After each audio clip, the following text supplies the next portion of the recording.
It's a Big bad builder on the street.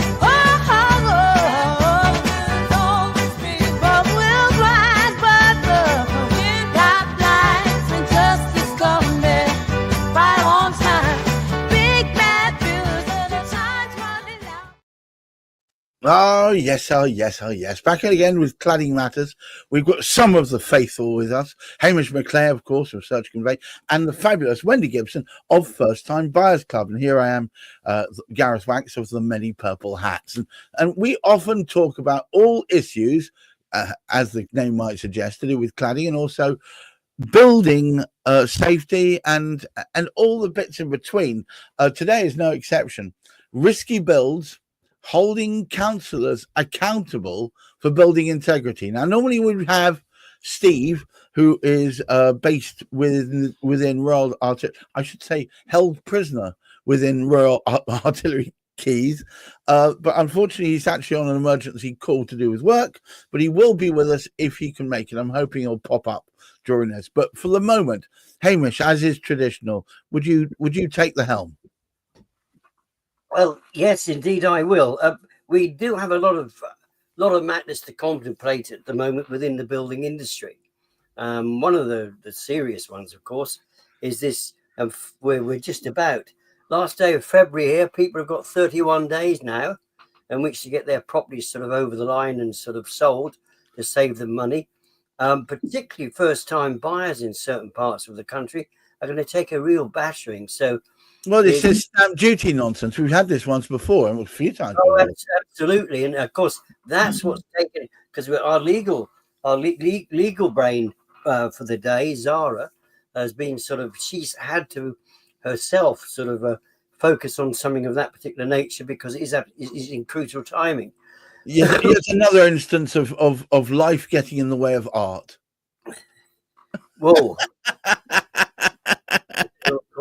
But I mean, life is here, one, and it continues, one hopes. But the sad thing is, earlier this week, midway through the week, we had an announcement yet again by the government, and they keep bringing up this particular sort of subject, and people must be getting bored with it.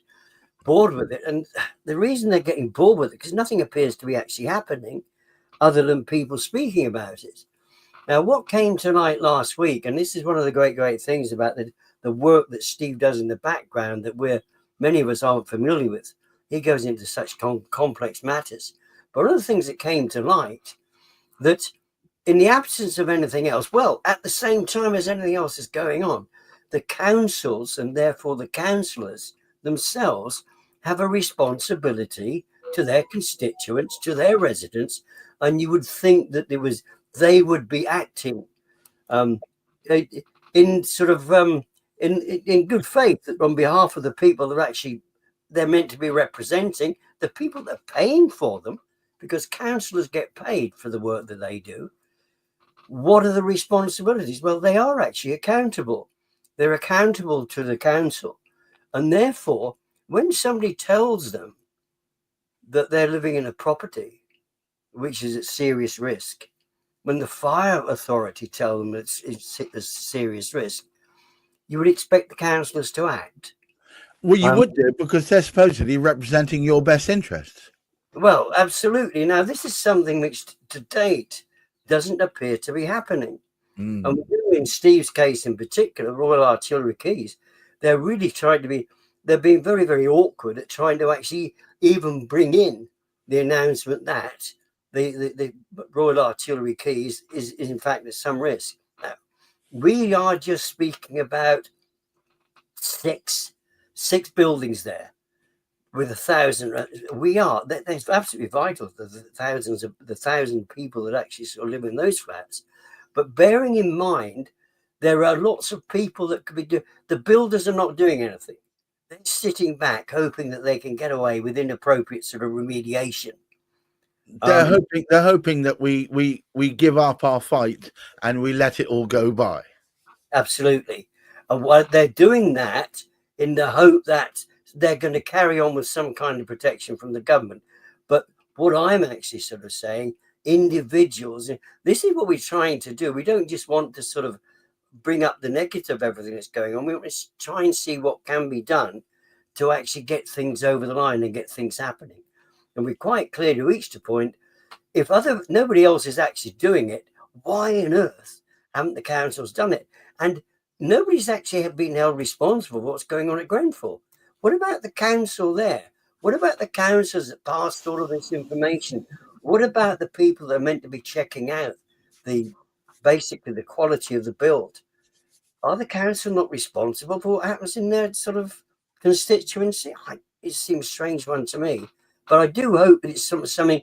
I don't know from Wendy's perspective if she can encourage her sort of clients maybe to start doing something like that if the information isn't readily available. Wendy, what are your thoughts? My thoughts are, actually, I wonder if there's a lack of awareness, not just from individuals, that they actually have the right to be able to write letters to their own councillors who are supposed to be advocating on their behalf. But it also makes me wonder whether the councillors themselves are fully aware of what responsibilities they have and what they can actually challenge the council on themselves. So that's a really good question, I think. So you think a lack of knowledge is what's holding people back from raising a bloody hoo-ha about this? I think that's one issue. I think the other issue, sadly, is a lot of apathy. If people are not directly affected by this themselves, they're quite likely to just pass it over or not even bother taking any action because it doesn't bother them. So why should they be? If they're not affected, why should they take action? But the thing is, if I recall the saying correctly, the squeaking door gets the oil. Is that correct? I probably not that correct. Well, the more common version is he who shouts loudest gets attended to. There we go. So the more people who actually make noise and write letters to their councillors and actually probably even attend council meetings and make noise about this, surely it should hopefully get the attention of the councils who are really supposed to be there to support and advocate and work for their constituents. I'm surprised that there isn't a petition out. Petitions are often the best way of getting governmental action. You get over 100,000 signatures and suddenly they have to actually ask questions in the House. Isn't that right, Hamish? That's in the Houses of Parliament they do. I mean, we don't have, I mean, both Zara and Steve are the ones that know what goes on in terms of parliamentarian sort of activities. However, this sort of critical, and I'm sure this is something, and Wendy actually sort of made mention of this. Maybe some councillors aren't aware of it. They have a duty of care. And in a way, when we actually look at this, and this is one of the challenges, of course, and this is where we see coming from Zara all the time, because of the way that she actually looks so closely into it on behalf of her sort of clients that she has a duty of care. She feels it. You can actually see that. But somehow these councillors, we have actually sort of seen it in some of the grotesque stuff that sort of went on at the council meeting, that Steve was trying to get this motion actually sort of spoken about to actually get into the minds of the people, the council members. It was a planning committee meeting. These are planning councillors. They have been told time after time after time that the properties are at fire risk, that the means of escape are blocked because of the fire risk there. They've been told by the fire brigade. Now, if they don't, now this is absolutely, I shouldn't have to say this, but if anything happened as a consequence of no action having been taken, bearing in mind the length of time they've been told this by Steve, in particular, at the Royal Artillery Quays, and I guess other councils are doing it as well. Surely they must be held responsible. You can't just blame the builders. The builders screwed up in the first place. Yes, let's be honest about it. It's that. But the beauty of what the councillors can do, they can make sure that it's the builders, it's the developers who caused the mess in the first place. It doesn't need to go through the courts. They just need to get in here and do it. I mean, they tried it fairly locally to where Steve, And it was totally ignored by the builders, developers. He just moved the people in that they shouldn't have moved in anyway. Yes. I think it's this, and maybe this is what we're trying to do. I mean, Wendy and I actually sort of speak. We're trying to help people to get over certain hurdles. But this one, there is a big blockade. Speaking to that point, they move people in anyway. Have we learnt nothing from Grenfell? It just seems all a bit haphazard. Well, the sad thing is, you see, yet again, this week we're speaking about getting certain people in who are going to be responsible for some kind of safety issues. I haven't fully looked at that. Hopefully, we'll get Steve to be able to sort of comment on that sort of next week, and we get a bit more detail out. I was hoping somebody would go through that, because, as usual, there's just mountains. There's mountains of words without any action sort of being taken, and this is the big challenge that we face so much of the time. And I just thought, relative to that, can we not push somewhere and perhaps advise people, go down this particular route? Let's see if we can get some action being taken here. All right. So, Wendy, do you feel optimistic? I feel optimistic that we should be taking more action than what we are. I feel more optimistic in terms of encouraging people to actually write letters to their local councillors to try and raise awareness of this issue. And it shouldn't just be the people who live in these buildings. It should actually be everybody, because somewhere along the line, I'm pretty sure you know somebody who is directly affected by these cladding matters. And maybe not today, but certainly tomorrow. Think of how many first-time buyers buy flats. How many of those flats are likely to have cladding issues or other building regulation issues that come out of the woodwork later on down the line? Think of all those parents whose children are looking to get on the property ladder. You know, these are the people who will be affected. So take action now. Actually, let's make more noise about this and get it made aware of everybody. I remember you and I had discussion before now, Wendy, where we talked about the fact that because there's so many flats, which are the ideal for the first time, which are unusable because of building regulations issues, not just cladding, but in general, that they lie effectively empty, which could be housing thousands and thousands of first-time buyers, but for the fact they've not been remediated. Isn't that frustrating? It's hugely frustrating. I'm not quite sure what the statistics are about which flats are actually empty or not. But what it does also do is it means people who are living in these homes, who've maybe outgrown them, who maybe have different needs and require different kinds of accommodation, they're stuck in them because they're not able to sell.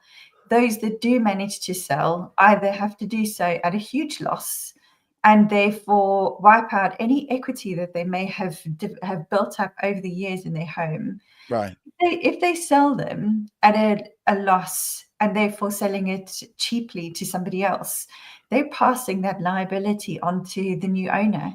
And it's not just the new owner who then maybe has to put their hands in the pocket to fund any of the remedial costs, but that creates a noose around their own neck too, because insurance costs go up, service charges go up, and they are starting to reach a point where service charges are becoming more expensive than people's own mortgages. Good Lord. It's a nightmarish situation. Hamish, would you care to summarize and take us home? Well, I think that last comment from sort of Wendy sort of speaks about it all, because what will happen, what does happen, the councils are responsible for housing their residents anyway, and if they're not going to make clear the path and enable this to actually go on, I can't remember whether it was Bristol or Cardiff, but just within the last few weeks, there has been a quite significant sort of building where they've had to move the residents out because of the dangers. Now, what there are hundreds, in fact, there are thousands of buildings which require remediation that we haven't yet found. People haven't looked into them. there's stuff outside of the particular sort of the Safety Act, which came in 2022. However, we have found a way, and I think Wendy is so right here, to let's actually start. Yes, we can write to our MPs. That is certainly one thing to be able to do, because nobody outside of the Labour Party seems to be speaking about it. I don't recollect having heard anything from any of the other parties. No, not people from anywhere else. Happening, sadly, we've got the government. They're speaking about it, and we're setting up certain officers to do things, but it's down the road. It's down the road. It's down the road. What the councils need to do is to get it happening, and the only way to get it happening. And I think this is a positive, and what did come up last week, great stuff from Wendy there. Let's reinforce this. Let's start writing to councils. Let's start writing to the very people that can actually influence the decision, because they need to be held responsible as well. Because if there's, we've got a lot of this, haven't we, where they're speaking about the mold, which is impacting upon the health. What is the fire risk doing to people? The anxiety. What about the mental health of the people, the residents, their constituents? So yes, I think this is the forceful thing this week. Let's actually sort of get acting on that, as well as getting involved with the type of work that sort of Steve does as well, supporting him and the type of thing that's going through, and make sure our MPs are aware of, hey, look, cladding is a serious issue, which something can be done about it, but we're choosing not to. I suppose I'm going to take some optimism from the fact that the only voice that there is in government is the current acting government. So that's a change, because it used to be the opposition that would raise this. So the fact that the main governing body is aware, now what we got to do is stop kicking the can and pick it up and actually fix the damn thing. So I suppose that's the next stage. I'm looking forward to next week, when we'll have hopefully Steve back and he can give us more of an active breakdown of what's really going on. But I first want to thank Wendy Gibson from the First Time Buyers Club for giving us her excellent perspective from the first time buyers perspective, that is. And Hamish McClare, of course, of Search Convey, whose genius helped me set this up in the first place. And from myself, Gareth Wax, thank you all for watching. Hopefully, he says, because I'm putting my optimistic hat on today, hopefully this is the beginnings of new action that will help right this wrong. Well, we'll keep watching. Until next time, thank you all for being with us. Keep your feet on the ground. Keep reaching for the stars. And remember, try and look after that mental health. Have a wonderful weekend. There's a tale about some folks with hammers and some nails. They'll promise you the moon, but their word always fails.